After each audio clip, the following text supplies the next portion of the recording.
Glasgow have been in great form so far in this Pro 12 campaign, with 4 wins out of 4 under their belts going into this encounter. Gregor Townsend welcomed out half Duncan Weir to his side after a 6 months absence with a broken leg.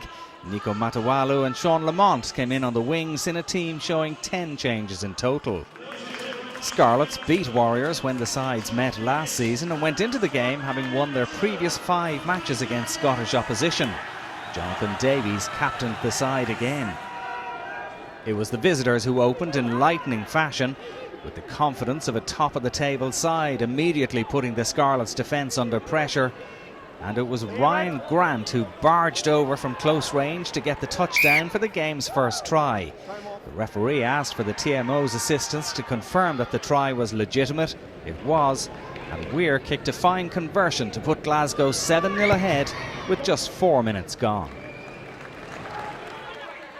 It took a while for Scarlets to get a foothold in the game, but they eventually notched their first points of the evening through the reliable boot of Rhys Priestland in the 17th minute. Moray Low penalised for not rolling away, and Priestland's kick left it 7-3 in Glasgow's favour.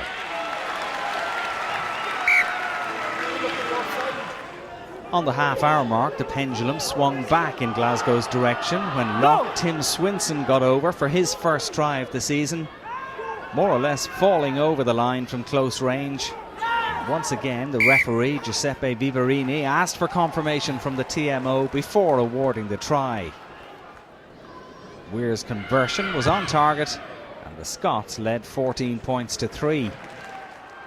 2 minutes before the break, the Scarlet scrum got the better of their opponents. The ref blew for a penalty, and Priestland narrowed the margin to 8 points with his second of the half. Glasgow 14-6 ahead, and that's how it stayed at the break.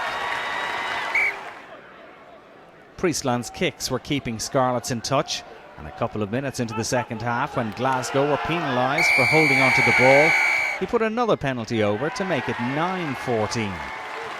Just a try between the sides despite Glasgow's dominance. Warriors then had Lamont sent to the bin, very harshly it would seem, paying the price for his side's repeated infringements according to the ref. And it gave Scarlets a chance to capitalise. They did narrow the gap on the hour mark when Rhodri Williams took over kicking duty as Priestland received treatment. He was successful to make it a 2-point game, 12-14. At the other end, after Scarlets were whistled for offside, Duncan Weir gave Glasgow a little more breathing space with another well-taken penalty to leave the Scots 17 points to 12 ahead.